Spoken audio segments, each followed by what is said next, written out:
Iran के 2 बड़े कमांडरों की मौत।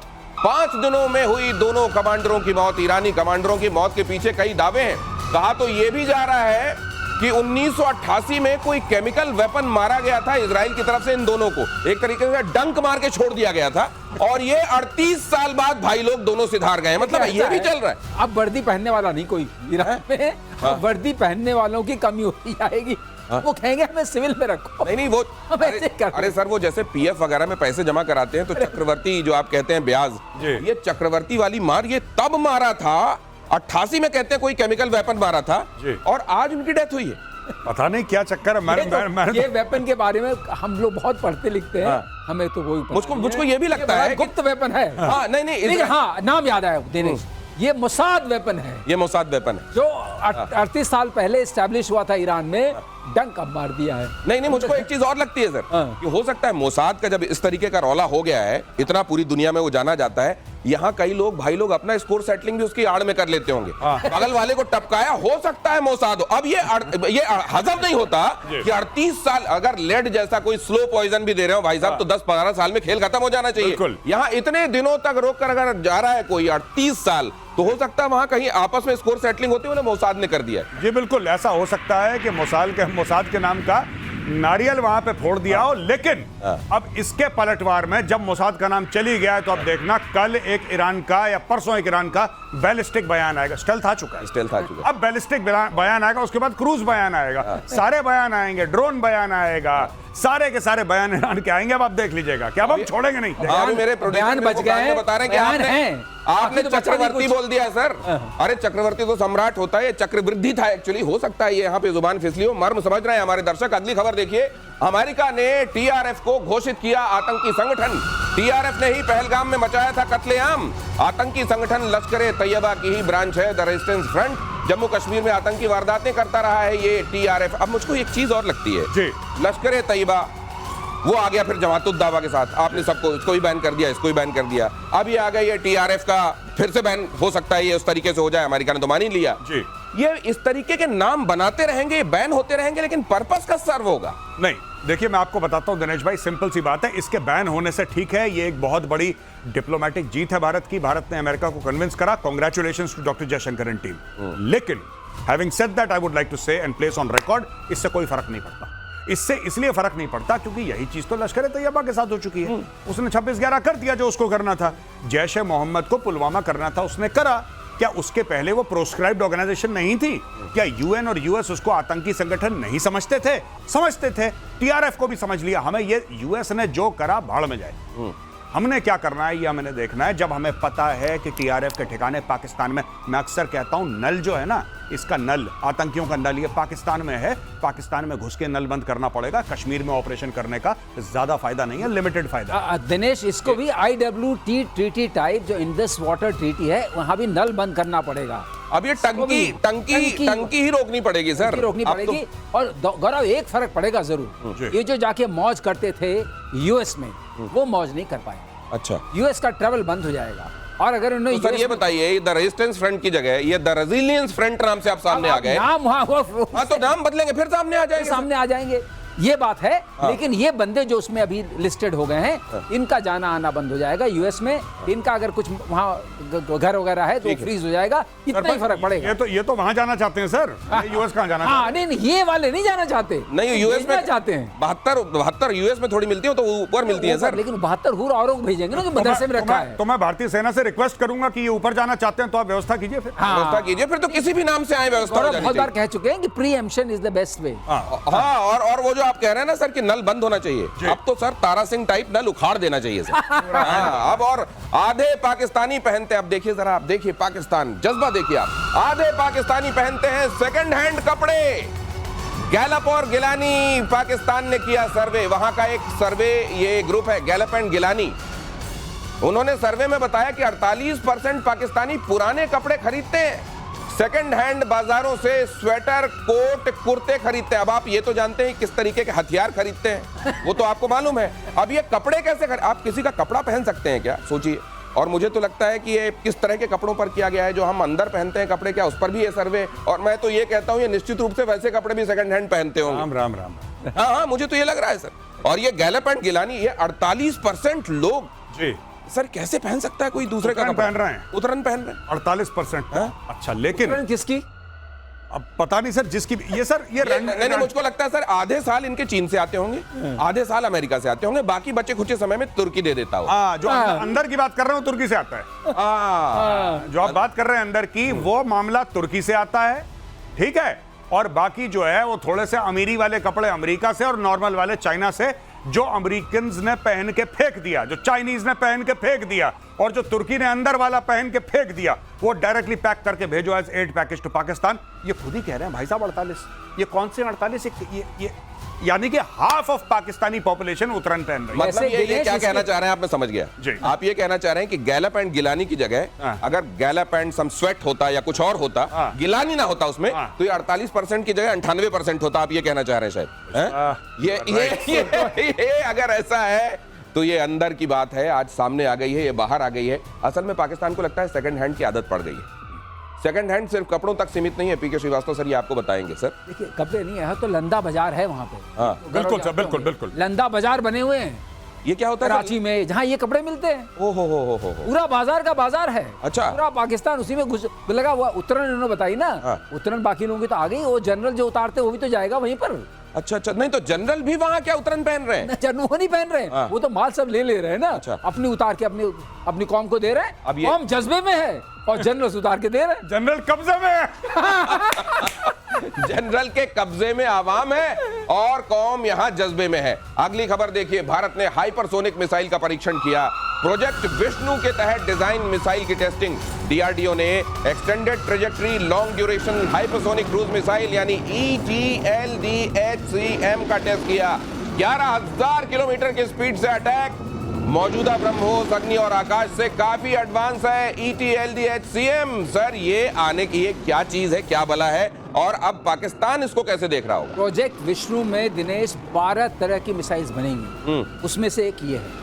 और ये मिसाइल जो बनी है वो इंडिजिनस है, स्क्रैम इंजन चाहिए इसको बनाने के लिए। और एक बात याद रखिए, बैलिस्टिक और क्रूज, ये क्रूज मिसाइल है। क्रूज मिसाइल का मतलब यह है कि कोई भी radar, forget about Pakistan, China, कहीं भी इसको न तो पकड़ पाएगा, टेरेन हगिंग जा सकती है, मतलब बिल्कुल जमीन के आस जमीन से चिपक के और उसको पकड़ेंगे कैसे आप, और बीच में मैनोवर कर सकते हैं आप इसको, तो यहाँ से वहाँ भेज सकते हैं। बैलिस्टिक में प्रॉब्लम ये होती है कि उसकी प्रोजेक्टाइल होती है, एक तो टाइम मिलता है, आप देख सकते हैं जमीन के करीब होगी। ब्रह्मोस से 3 गुना कहते हैं, 8 गुना, 8 गुना स्पीड है। ब्रह्मोस से 8 गुना ध्वनि की रफ्तार, ओह माय गॉड, 8 गुना ध्वनि की रफ्तार से 11,000 किलोमीटर। हाँ, मतलब ब्रह्मोस की रफ्तार से 3 गुना ज्यादा, आवाज की रफ्तार से 8 गुना ज्यादा। जमीन के करीब राडार तो भूल जाए किसी भी तरीके का पकड़ने से। कोई अभी तक तो कोई नहीं है। रेंज 500 को चैलेंज कर सकती है। सर रेंज क्या है पाकिस्तान के हिसाब से, जरा रेंज समझाइए। पाकिस्तान तो 1500 2000 तक है। पाकिस्तान तो तब पार करे जब इसका तेल खत्म हो जाए। ठीक है, वो जो स्कूटर को टेढ़ा करके स्टार्ट करके निकलते हैं ना पेट्रोल पंप तक, उतने में तो पाकिस्तान को ठोक देगी। और रिजर्व लगने से भी आगे वाली स्थिति आ जाए तब भी ये पाकिस्तान को तो पार कर ही लेगी। और अब भारतीय नौसेना का अल्ट्रा एडवांस युद्धपोत। अगली खबर देखिए, भारत कैसे दिनों दिन सशक्त होता जा रहा है, उसकी खबर देखिए। अल्ट्रा एडवांस युद्धपोत पहले दौरे पर चेन्नई पहुंचा। चेन्नई पोर्ट पर आईएनएस नीलगिरी का जोरदार स्वागत। स्वदेशी आईएनएस नीलगिरी अगली पीढ़ी का स्टेल्थ फ्रिगेट।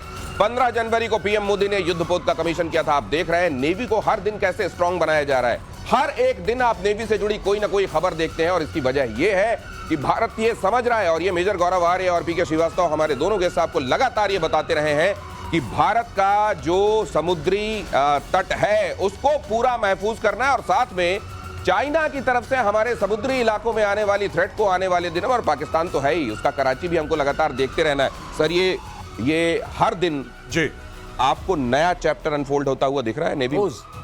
सिर्फ चैप्टर अनफोल्ड नहीं दिख रहा है, ये चैप्टर इंडिया में लिखे जा रहे हैं, ये सबसे बड़ी बात है। हाँ। ये और नेवी का मैं बता रहा हूं, आज की तारीख में भी 95% of the stuff that the navy uses and manufactures is inside India. Navy का डिजाइन ब्यूरो है, नेवल डिजाइन ब्यूरो इसको बनाता है, डिजाइन करता है। गार्डन रीच शिप बिल्डर्स हैं, कभी आपके मसगांव डॉक्स वाले हैं, मुंबई वाले, वो बनाते हैं। ये सारा का सारा माल अंदर बनाया गया है, स्टेल्थ फ्रिगेट्स बना रहा है।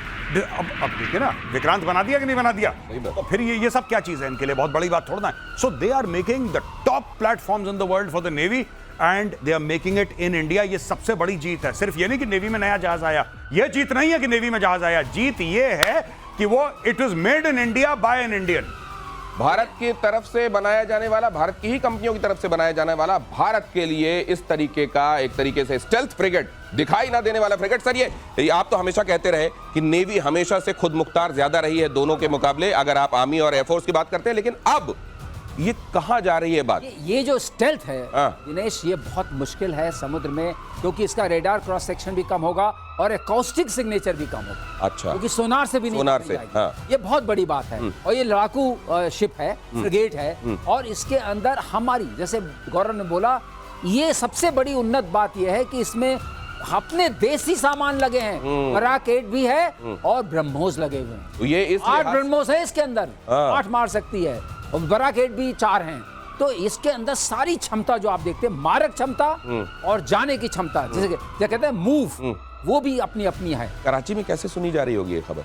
बस हाँ, ये सुनिए, किसी दिन कर दें हैप्पी दिवाली, पता लग जाए कराची में। तो अब 2 स्वदेशी बैलिस्टिक मिसाइल का टेस्ट। अगली खबर देखिए, एक साथ पृथ्वी 2 और अग्नि 1 का सफल परीक्षण। ओडिशा के चांदीपुर टेस्ट रेंज पर मिसाइलों का सफल परीक्षण। स्ट्रैटेजिक फोर्सेस कमांड के तहत मिसाइल टेस्ट। अच्छा, ये मैंने देखा था बीते दिनों, हमेशा होता था कि अगर हम कोई टेस्ट करें तो होड़ लगा के पाकिस्तान कुछ ना कुछ अपने यहाँ जरूर जला के फुर्र करता था। इन दोनों नहीं दिख रहा है। बिल्कुल नहीं, इन दोनों थोड़ा सा पाकिस्तान सहमा हुआ है। सेकंड हैंड कपड़े खरीद रहा है, सेकंड हैंड कपड़ा खरीद रहा है, और सेकंड हैंड मिसाइल वो एक्चुअली क्या करता है, जैसा मैंने बताया था ना, वो हरा पेंट कर रहा है चाइनीज मिसाइल में। उड़ जा काले कागा, उड़ जा काले कागा जी, ये कर रहे हैं ये लोग। Strategic forces command, I think it's a very very big step. ये जो आप कह रहे हैं ना, अग्नि का इन्होंने टेस्ट करा है, और पृथ्वी 2, if I am not mistaken, आपने पृथ्वी 2 बोला, बहुत ही शानदार। और अब ये इनको पता लग गया है स्ट्रेटेजिक फोर्सेस कमांड का, ये जो है पूरा फ्रेज एसएफसी का स्ट्रेटेजिक फोर्सेस कमांड, ये दिनेश भाई मैं काफी टाइम के बाद मीडिया में सुन रहा हूँ, काफी टाइम के बाद। और जितने भी ये बैलिस्टिक मिसाइल्स हैं और एडवांस सिस्टम्स हैं, ये सब स्ट्रेटेजिक फोर्सेस कमांड के अंडर आते हैं। और ये दिखाता है ऑपरेशन सिंदूर के बाद रियलाइजेशन की कितना इंपॉर्टेंट है। एब्सोल्युटली, जो गौरव बोल रहे हैं उसी चर्चा को आगे बढ़ाते हुए, स्ट्रेटेजिक फोर्सेस कमांड की ट्रेनिंग बहुत इंपॉर्टेंट है।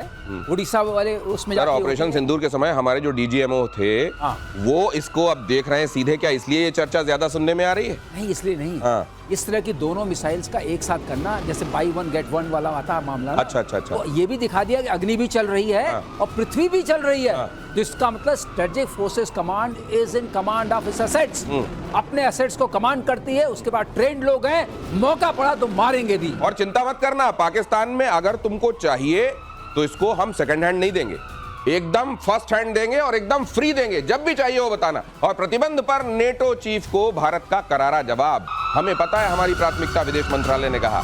रूस से तेल खरीदने पर दी थी बैन की धमकी, अब विदेश मंत्रालय ने कहा दोहरा मापदंड नहीं चलेगा, ऊर्जा जरूरत को पूरा करना हमारी प्राथमिकता, हम वैश्विक परिस्थितियों को देखकर ही फैसले लेते हैं। नेटो चीफ ने कहा था अगर पुतिन ने यूक्रेन पर हमला नहीं रोका तो रूस से तेल खरीदने वाले देशों पर भी बैन लगा देंगे। अब सवाल यह है कि यूरोप के तो न जाने कितने देश अपनी ऊर्जा जरूरतों को आज भी रशिया से पूरा कर रहे हैं, और नेटो कंट्रीज हमको बताएंगी कि अगर तुम रशिया से तेल खरीदोगे तो बैन लग जाएगा। और तुम ये सोच रहे हो कि आज का हिंदुस्तान ये चुपचाप रहकर सुन भी लेगा? पीके श्रीवास्तव सर, ये किस दुनिया में जी रहे हैं? मतलब कितना ये बैन करने लायक है? बिल्कुल कोई मतलब नहीं है। अपने आप खरीद रहे हो हमसे ज्यादा और हमें बता रहे हो, और सारे शामिल हैं उसमें, ऑस्ट्रिया, स्लोवाकिया, कोई नाम ले लो, सारे शामिल हैं। और ये बोल रहे हैं, ये बोल क्यों रहे हैं? ये अब मैं बता रहा हूं आपको बोल क्यों रहे हैं। बोल इसलिए रहे हैं कि कह रहे हैं पुतिन से बोलो भाई बंद करो। अब इनसे तो बन नहीं रही। नहीं सर, ये आजकल एक नया ट्रम्प भी बोल रहा है, ये डर बोल रहा है इसका, डर बोल रहा है, इनसे तो बन नहीं रही, डर बोल रहा है, पुतिन इनकी बात मान नहीं रहा है। नहीं, तो कह रहे भैया आप बताइए। नहीं, आज ये नया चलन चल गया। ट्रम्प ने भी ये बात कही कि अगर चाइना और इंडिया रशिया पर दबाव नहीं बनाते हैं तो इन पर अरे उनकी अलग अपनी इंडिविजुअलिटी है, वो एक देश है, उसकी एंटिटी है, उसका अपना फैसला है। उसके अगर जो दोस्त है उसके पास जाके कॉलर पकड़ के कहें तो बंद कर, और अमेरिका ऐसा नहीं करने पर सैंक्शन लगा देगा। और हमारे ऊपर और अरे सैंक्शन लगाना है रूस के ऊपर लगाओ। अगर तुम्हें रूस चाहते हो, ये रूस से बात नहीं कर रहे, ये कह रहे हैं इंडिया तुम फोन करो, यही तो मार्क रट ने बोला था। बिल्कुल सही। तुम एक काम करो, तुम फोन करो पुतिन को, तुम पुतिन को फोन करके ये बोलो कि भाई तुझे यूक्रेन पर बमबारी कर रहा है, तू बंद कर दे। अगर पुतिन ने यूक्रेन के ऊपर अटैक करना बंद नहीं करा तो हमें इंडिया के ऊपर अब ये देखो, और ये बंदा ट्रंप को डैडी बोलता, पता है? दिनेश, ये डैडी बोलता नहीं, इसने ऑफिशियली बोला है ट्रंप के साथ, ये कह रहा डैडी। जब ट्रंप ने बोला कि मैंने ईरान और इजराइल की लड़ाई बोल दी, क्या कहता है? You are like daddy. इसने डैडी बोला है मार्क रटन, जो भारत को धमकी दे रहा है, तो अपने बाप की तो आवाज बोलेगा ये।